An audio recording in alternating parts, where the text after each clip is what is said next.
It's been just over 2 years since the events in Kenosha, which culminated in the arrest and murder charges of Kyle Rittenhouse. And on August 25th, 2022, the precise 2-year anniversary of those events, Richie McGinniss, one of the witnesses who testified in that trial, came out with an article in Newsweek where he says Kyle Rittenhouse is not a hero.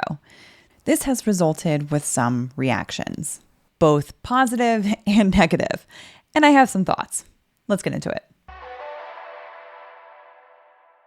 Hey everyone, welcome to Legalbytes. If you're new here, my name is Alita. I'm a lawyer licensed in California and DC, and on this channel we examine the facts and the law and make reason-based conclusions one bite at a time. So there are a few names today that are more divisive than the name of Kyle Rittenhouse, of course. And so I'm certain that there are plenty of people who will look at a video like this and have some very strong things to say in the comments. I will start off by saying that I watched just about every single minute of this particular trial, and in fact commented on almost all of it on live streams on YouTube as well, on Nick Recade's channel over at Recade Law.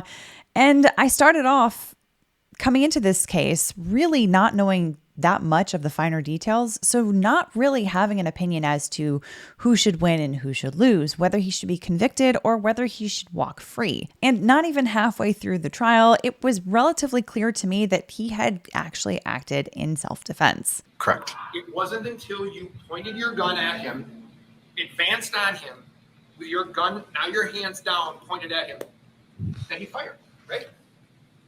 Correct. Oh shit! That's it. That's it. Directed verdict. It. Directed verdict on all the murder charges. Now, I know that there will be people that will disagree with that. I have seen them in comments. I have seen them in chats. And there's nothing that I can really do to convince them otherwise, other than to say that they really should watch the trial if they haven't, and really should watch all of the testimony. Now, I'm not going to rehash the summer of 2020 and the events that were happening at the time or the social movements that were involved, because at the end of the day, this particular case was about one young man who used force on 3 individuals, one of whom was injured, 2 of whom died from their injuries, and who was on trial for murder and was arguing self-defense. For my part, that's the way that I approached this case. I didn't look at it as a political case, as that he was some sort of a symbol for one side or another. I just looked at it as the facts that were unfolding and applying them to the law as I do any other case. But before I get any deeper into this topic, this video is brought to you by Skillshare. Skillshare is an online learning community with thousands of online classes and members across 150 countries who come together to find inspiration and take the next step in their creative journey. What I like about Skillshare is it's a relaxing way to unwind, invest in yourself, and learn something that you've maybe been always wanting to improve, but did not know where to start. And across a broad spectrum of classes available, you are bound to find something that will match your goals and interests. For example, I recently took designer and entrepreneur Rebecca Minkoff's course called Building Your Business and Brand, Translating Your Passion into a Plan. In that class, I learned things like new ways to manage short-term and longer-term goals, how to crystallize your brand and your brand values, and how to translate that into your business's messaging to consumers, and basically everything else about your product. Anyway, it's all ad-free, and there are new premium classes that are launched every single week. And the entire catalog is now available with subtitles in Spanish, Portuguese, French, and German. And the first 1,000 people to use the link that's in the description below, as well as in the first pinned comment below, will get a free 1-month trial of Skillshare as well. So be sure to check that out below, and thanks again to Skillshare for sponsoring this video. My opinion started to formulate as I watched the trial and evaluated the witnesses and the rest of the evidence that came out at trial. And ultimately, I agreed with the verdict. Between the witness testimony, which I was evaluating for credibility myself, along with the copious amounts of video evidence that there was from that night, it looked to me that each and every one of those encounters, Joseph Rosenbaum, Anthony Huber, and Gage Groskowitz, that Kyle Rittenhouse did seem to have a reasonable fear of harm to his life, and that he responded in kind with deadly force only because he actually felt that he needed to in order to survive. But I also understand that the way that I was looking at this case was not necessarily the same lens that a lot of the public was looking at this case. Of course, not everyone had the luxury of watching every minute of that case and evaluating every single witness. And so there were many people who relied on the reporting by the mainstream media, which I personally disagreed with. And maybe you'll disagree with me on this, but when I've observed people responding very emotionally to the subject of Kyle Rittenhouse, either on one side or the other, it seems to me that people are not necessarily reacting to an evaluation of the minutia of what happened in each of those incidents on that night between Kyle Rittenhouse and Joseph Rosenbaum, Anthony Huber, Gage Groskowitz, but rather it seems that they're reacting to the most extreme messaging from the opposite end of the political spectrum from which that person sits. Now, for my part, one of the witnesses that I found to be the most credible in that case, and one of the ones that really started to shift the momentum of the trial relatively early, I would say, is actually Richie McGinniss, the author of the Newsweek article that is the topic of this video. He testified that he was there as part of the media that was reporting on the events that were unfolding that night. He actually tried to provide aid to Joseph Rosenbaum after Kyle Rittenhouse shot him, but he actually observed that entire encounter before, during, and after the point at which Kyle shot Joseph Rosenbaum.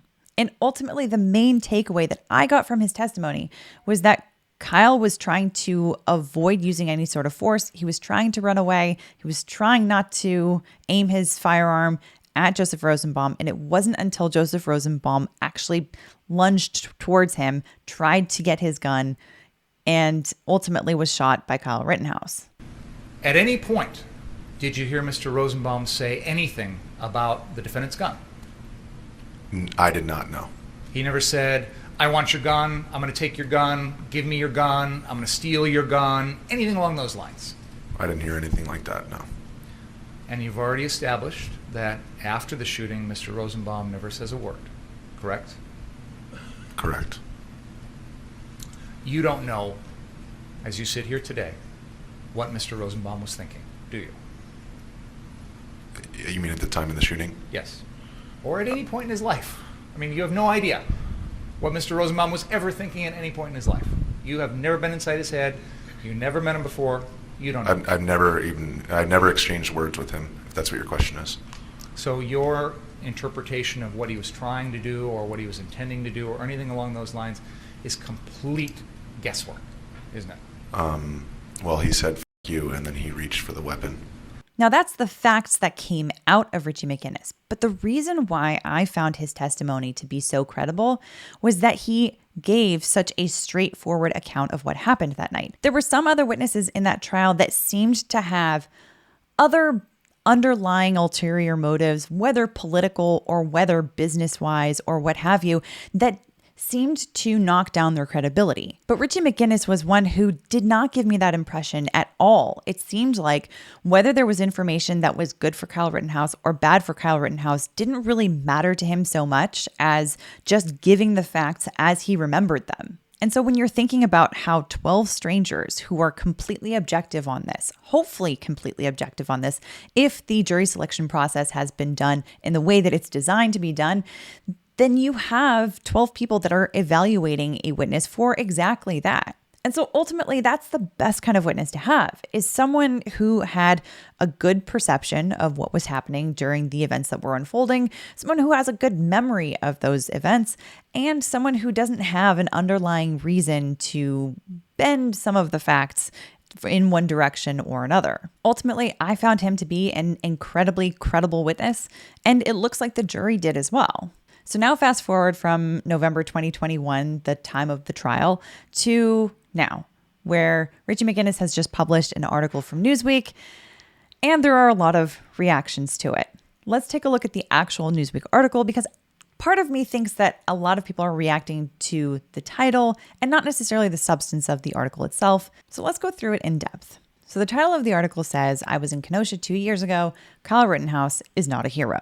So he starts off by saying, before the shooting started at 11:36 p.m. on August 25th, 2020, I ran into Kyle Rittenhouse in front of a gas station and interviewed him for several minutes. He was a 17-year-old kid with a semi-automatic rifle, and he was playing cop surrounded by people who didn't want him there. Rittenhouse didn't see it that way. So people are getting injured, and our job is to protect this business, and part of my job is to help people, he told me. For the third night in a row, half of downtown Kenosha was ablaze. When there's somebody hurt, I'm running into harm's way. 13 minutes later, Rittenhouse, standing feet from me, would kill one man.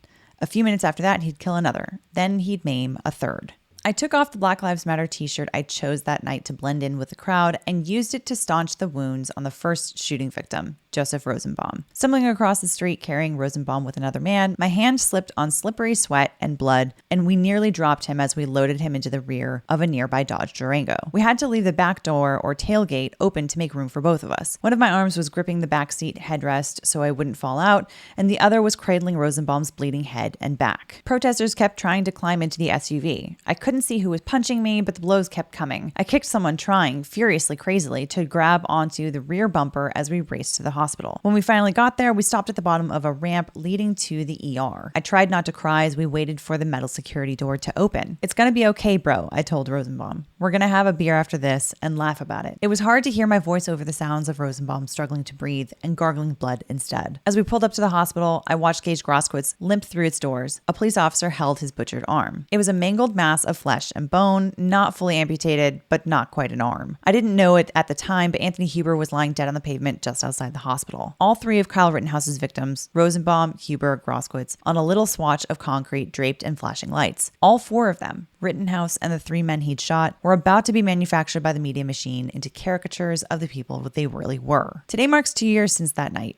I was there on assignment for the Daily Caller to cover the civil unrest sparked by the shooting of Jacob Blake, a black man shot by a police officer in the wake of the killing of George Floyd in Minneapolis. In the months after the Rittenhouse shooting, most mainstream reporters and producers immortalized Rosenbaum as a Black Lives Matter martyr, even though he'd been caught on camera earlier that day using the N-word. Conservatives called him a quote-unquote pedo. He'd been convicted of having sex with a minor in 2002 who'd had it coming. Meanwhile, to his detractors, Rittenhouse was a white supremacist vigilante, and to his lionizers, a hero standing up for law and order. The left ignored the fact that Rittenhouse had come out that day to clean graffiti. Conservatives, champions of family values, didn't bother to ask why Rittenhouse's family had allowed him to venture out onto the streets of Kenosha in the middle of violent demonstrations in the first place. Nor did they care that he'd lied about being a medic. Nor did they seem to mind that their hero, instead of calling 911, as I'd asked him to do after he shot Rosenbaum, had fled on foot. These cartoonish characterizations were just that, cartoons designed for the algorithm. Everyone and everything was spun through these partisan lenses without regard to contradiction or nuance. To give you just one example, soon after the shooting, I went on Fox News' Tucker Carlson and shared what I had seen. Soon after that, CNN's Drew Griffin reported that I'd supported the conservative claim that Rittenhouse acted in self-defense. But there was nothing inherently conservative about that claim. It probably didn't help that I worked for a conservative publication. But Griffin was apparently unaware I'd also worked at MSNBC and Al Jazeera, and in 2020 voted for Kanye West and mushrooms. I immediately emailed Matt Dornick, CNN's head of strategic communications, to make it clear I wasn't towing any party line and ask for a clarification. Griffin, to his credit, invited me to come on, but when I did, weeks had passed, and viewers' perceptions seemed to have hardened into received wisdom. Rittenhouse could not have acted in self-defense. People appeared tied to an ideologically circumscribed understanding of what had happened. A few months later, during the trial, I was called to testify. I tried to be as impartial as I could. When I was asked by defense attorney Mark Richards whether I'd feared for my life, I said yes. One of the 4 shots Rittenhouse fired ricocheted off the ground in front of me.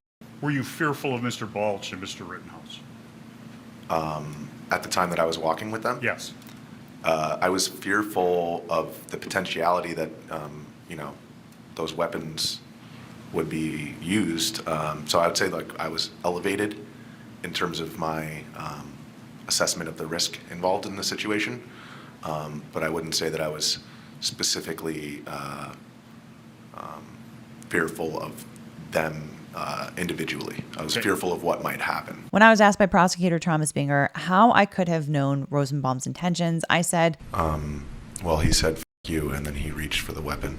Neither answer was ideological. It was just me trying to report as accurately as possible what had happened. Then, a month after the trial, came Turning Point USA's America Fest, which was streamed on Fox Nation. The organizers invited me to participate. We would like to surprise the audience with Kyle Rittenhouse coming out in person, the invitation said. This will not be announced. Kyle is confirmed. I declined. Instead, I watched the segment Kenosha on camera from home. Pyrotechnics exploded before a cheering audience of thousands of self-proclaimed young conservatives as a surprise guest took the stage. The panelists joked with Rittenhouse about how good his aim was. I felt sick watching them laugh about the man whom Rittenhouse had shot in a used car lot. The guy I promised I'd get a beer with right before they loaded him onto a gurney, and his terrified wide eyes turning into a frozen stare. It's easy to forget what Kenosha once was. A friendly, sleepy town on the banks of Lake Michigan, a little south of Milwaukee, a little north of Chicago. In its glory days, it rivaled Detroit as the nation's automotive hub. By the summer of 2020, it was a shadow of its former self, like a silent skeleton of happier lives and happier times. It's also easy to forget that the violence was part of a national tsunami that was encouraged, if not outright stoked, by media chieftains in Washington and New York. Kyle Rittenhouse was broadly presented as either a force for good or evil. In my view, he was neither. This was calamitous for Kenosha, and above all for Joseph Rosenbaum, Anthony Huber, and Gage Grosskreutz, and in a way for Kyle Rittenhouse, who remains confined to his media cartoon forever. In the summer of 2022, I went back to Kenosha to shoot a documentary about what happened. The goal of the documentary was not that dissimilar to the goal of testifying in a courtroom, piecing together the fragments of the recent past with an eye towards understanding. The engine of my rental car rumbled through the broad boulevards past the 19th century churches that reminded newcomers of the old world, then the pristine courthouse once surrounded by fences and police shields and personnel carriers. Eventually, I arrived at the scene of the shooting. I tried to retrace my steps. There was no memorial for Rosenbaum or Huber. There was no plaque recalling the chaos. Kenosha apparently wanted to forget what had happened. It wanted to go back to the way it had been before the summer of 2020, before the swarm arrived, before #Kenosha trended, before it was engulfed by a brief and indelible madness. That's the end of it. So this article sparked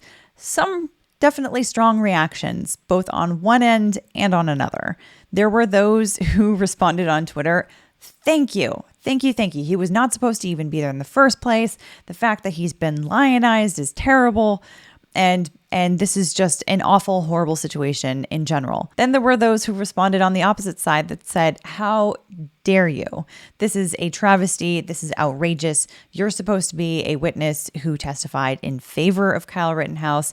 How can you possibly do this to our guy, Kyle Rittenhouse?" My personal read of this article is to say that he's basically saying he's not a hero and he's also not a villain. He's actually just a human being who made a series of decisions. And really, this article to me just confirms all of the impressions that I had about Richie McGinniss when he was testifying on the stand. You see, the irony that many people that are outraged by this article seem to be missing is that by having this impression of Kyle Rittenhouse, by not viewing him as a hero, by not lionizing him, by saying that there are certain decisions that he made that Richie might find actually quite distasteful, that he might find as not so noble, not so heroic. The fact that he actually feels that way is actually pretty good for Kyle Rittenhouse, because at the end of the day, that means that the testimony that he provided was real. It was real. The way that he came across to the jury was very straightforward. He didn't have a motive to say that this is somebody who needs to be saved from having to spend the rest of his life in prison. The facts that he provided through his testimony were very straightforward. And ultimately, that was what I found so compelling and so credible about his testimony in particular. And he was in exactly the right place at exactly the right time to see one of the most crucial moments from that night for Kyle Rittenhouse's case. Because he didn't view Kyle Rittenhouse as a hero, that didn't bleed into his testimony. And a jury that is being objective in any case is going to pick up on that. So maybe this is just me being biased to the thoughts that are in my own head, but it seems to me that a good argument can be made for the fact that because Richie McGinniss doesn't view Kyle Rittenhouse as a hero, that made his testimony so much better. And actually, it was better for Kyle Rittenhouse because of the fact that he came across as more credible to the jury, and the jury was more likely to listen to Richie's version of events as they unfolded that night.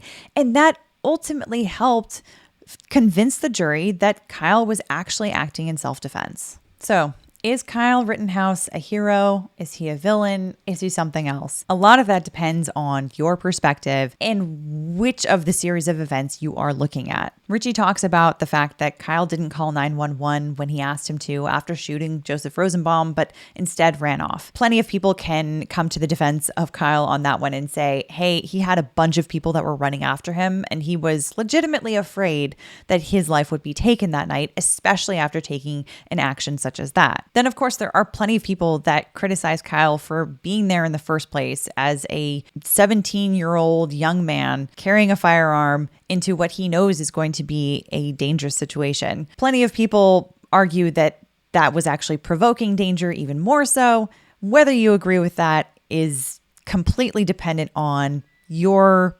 worldview and your perspective, I think. Because there are plenty of other people that say that he had just as much of a right to be there that night as anyone else that was there. Anthony Huber, Joseph Rosenbaum, Gage Groskowitz, or any of the other individuals that were there as media, protesters, or people that were there hoping to protect those buildings. And then there are those that look at the specific instances in which he ended up shooting these three individuals, and they say that given the pressurized environment and the level of fear that he probably had in these different encounters, that he actually showed quite a bit of restraint and accuracy in those situations. A person with less restraint could have ended up shooting many more people and could have ended up being convicted of murder of one of the other bystanders in the area, for example. But at the end of the day, there were many, many decisions that Kyle Rittenhouse made on that fateful night. And we can all comfortably sit back and Monday morning quarterback and cherry pick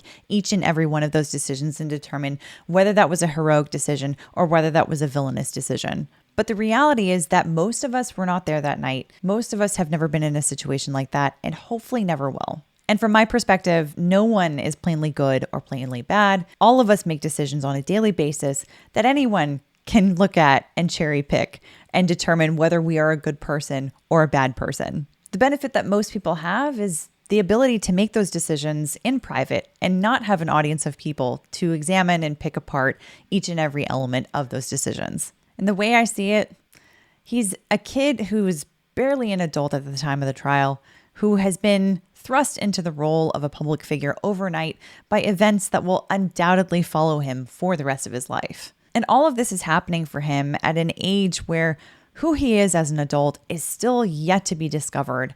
And so much of who he is going to become is so malleable and so impressionable. So much so that either side of the political spectrum runs the risk, whether wittingly or unwittingly, of doing some damage to him and his life and his emotional health and his path forward by choosing to use him as some sort of a symbol for politics or for society, rather than regarding him as a human being that makes decisions just like anyone else. But those are my thoughts.